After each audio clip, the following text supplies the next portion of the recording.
Kembali lagi di Cahaya Hati Indonesia. Masya Allah, yang insya Allah akan memberikan cahaya buat hati kita semuanya ya. Dan baik, kita akan masuk ke dalam pertanyaan yang sudah dikirimkan oleh sahabat-sahabatku yang dimuliakan Allah Subhanahu wa Ta'ala. Ini adalah pertanyaan-pertanyaan yang sudah kita pilihkan yang sesuai dengan tema kita pada kesempatan kali ini ya. Baik, untuk kesediaannya guruku yang dimuliakan Allah Subhanahu wa Ta'ala, ini pertanyaan pertama untuk Ustadz Taufikur Rahman. Ini pertanyaan dari Iqbal Erianto. Terima kasih Bang Iqbal ya. Guruku mohon izin untuk kali bacain. Ustadz, saya mau bertanya, sumpah dengan selain menggunakan nama Allah Ta'ala seperti dengan nama malaikat, nabi atau makhluk yang lain itu termasuk dalam contoh syirik nggak ya? Terima kasih. Silakan guruku. Makasih Habib. Untuk Ananda Iqbal yang bertanya, juga pemirsa Cahaya Hati Indonesia dimanapun Anda berada, ketika kita bersumpah dengan menyebut nama selain Allah, itu termasuk syirik yang kalau kita lihat dalam Quran surat ke-31 juz ke-21 ayat ke-13. Wa idh qala Luqmanu libnihi wa huwa ya'iduhu ya bunayya la tusyrik billah inna syirka la zulmun azim. Syirik merupakan kezoliman yang sangat besar. Itu yang pertama. Yang kedua, kenapa tidak boleh? Saya merujuk kepada salah satu kitab Nahwu yang kecil, Syekh Zaini Dahlan lewat kitab Jurumiyahnya. Di saat kita belajar alat, di situ ada disebutkan wa huruful khafdi wa hiya min wa ila wa an. Terus dan disebutkan wa huruful qasami, dan huruf-huruf sumpah yaitu billahi, tallahi, wallahi. Jadi hanya tiga kata. Pakai huruf ba, billahi. Kedua dengan ta, tallahi. Ketiga dengan waw, wallahi. Nah ini yang sudah termaktub secara objektif. Lantas ketika kita memakai kata yang lain selain Allah, Quran surat ke-49 juz ke-26 tepatnya pada ayat ke-11, di situ Allah menyinggung, Allah melarang wala tanabazu bil alqab bi'salismul fusuku ba'dal iman.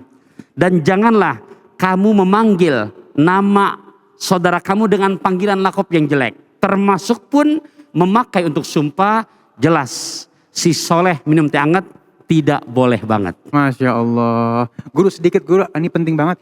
Banyak orang yang menggunakan nama Allah atau nama Al-Quran bersumpah, terus misalnya dia khianat, dia menyepelekan, itu hukumannya apa guru? Nah dalam Quran makanya disebutkan kul huwallahu ahad Allahus somad. Allah lah tempat berlindung. Akan tetapi ketika seseorang ini kepepet, terdesak untuk menyelamatkan dirinya, dia rela bersumpah dengan menyebut nama Allah, billahi, tallahi, wallahi, yang padahal sumpahnya di hati dia niatnya bohong, dia niatnya untuk menyelamatkan diri, maka termasuk melakukan dosa besar. Ini termasuk syirik juga. Dan hati-hati, si ahong digigit ulat, orang bohong pasti kualat. Ya Allah. Jadi gak bisa main-main dengan sumpah ya Pak ya? Betul. Masya Allah. Terima kasih guru yang dimuliakan Allah Subhanahu wa Ta'ala. Masya Allah. Tuh ya, jangan banget memudahkan mulut kita untuk menyumpah ataupun sumpah, berani sumpah nggak gitu ya, nauzubillah min zalik ya.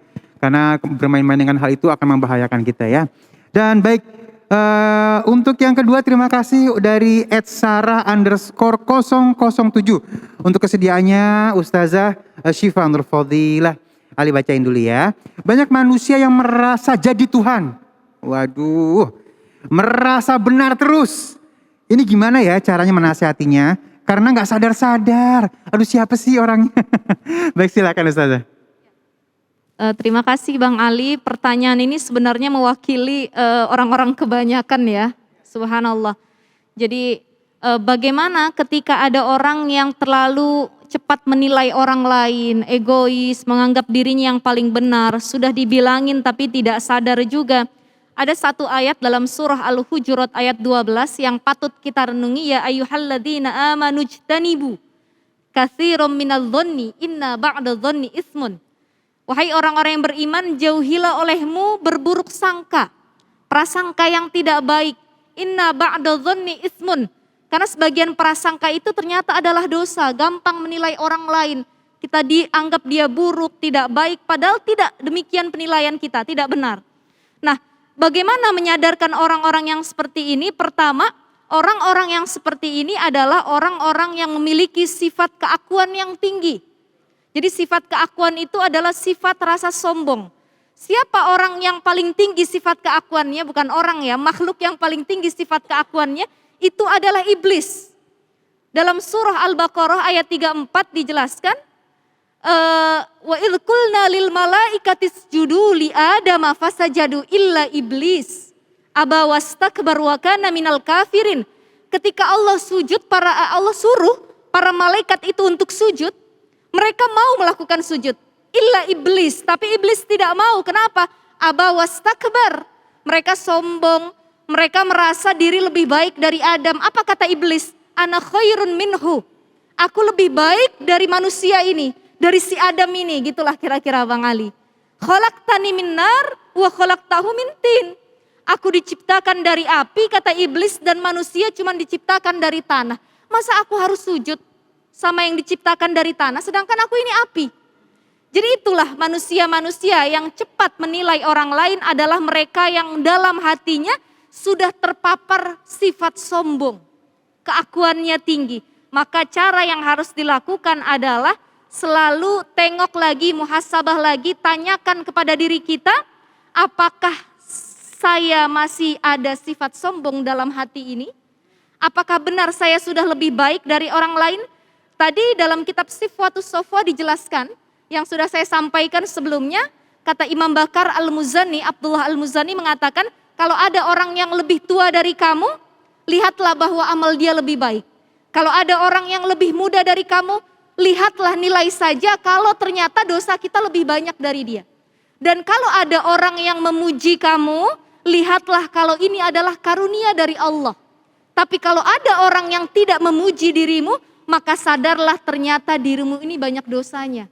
Begitulah kira-kira nasihat dalam kitab Sifwatus Shafwa yang dikemukakan oleh Imam Bakar bin Abdullah Al-Muzani. Jadi kita introspeksi terus, muhasabah terus, tanyakan dalam diri kita, kalau masih sombong menggerogoti hati ini, berarti kita adalah orang yang merasa diri kita adalah Tuhan, gampang menilai orang lain. Iya. Seperti itu. Kalau tidak salah, masalah sombong ini juga Allah tidak akan izinkan orang yang punya sifat sombong masuk ke dalam surga ya Ustaz. Gimana Mas Ali? Boleh. Orang yang punya sifat sombong tidak diizinkan Allah untuk masuk surga katanya. Betul, betul. Tuh kan, Masya Allah ya.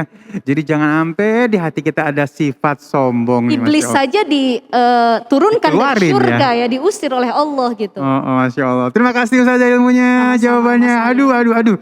Makanya sahabat-sahabatku yang dimuliakan Allah Subhanahu Wa Taala, kalau sholat di akhir sholat kita boleh tuh ditambahin dikit. Ya Allah, jauhkanlah sifat-sifat iri, dengki, hasad, sombong yang ada di dalam hati kita ya. Sehingga kita menjadi manusia yang lebih baik lagi. Masya Allah ya. Dan baik, sesaat lagi kita masuk ke dalam segmen khusus. Udah tahu pastinya dong, kita akan ngaji bersama guru kita, Ustadz Munawir Ngajir. Jangan kemana-mana, tetap bersama kami, Cahaya Hati Indonesia.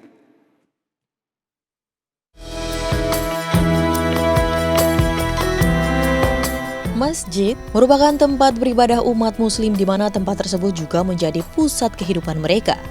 Masjid artinya tempat bersujud, memiliki nama lain dengan sebutan musola, langgar, atau surau.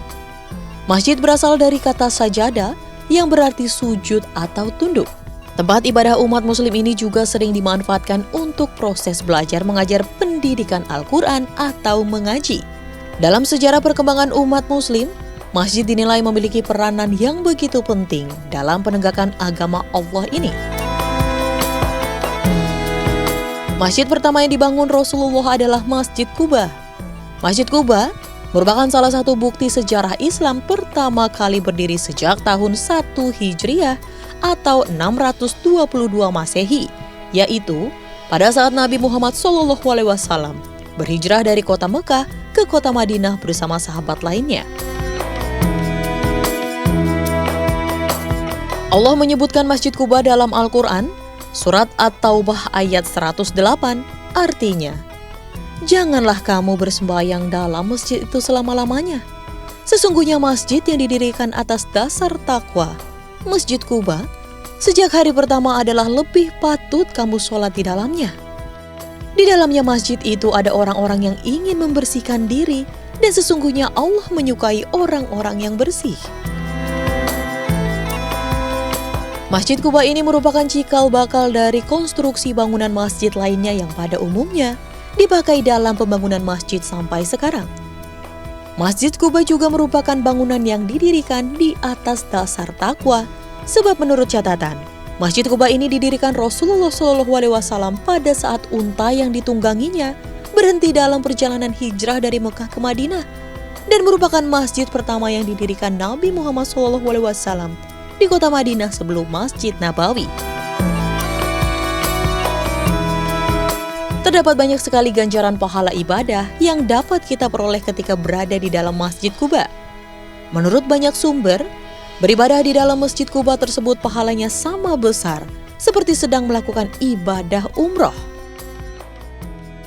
Itu tadi informasi tentang masjid pertama di dunia yang bersejarah dalam Islam dan penting juga dalam perkembangan peradaban Muslim di dunia.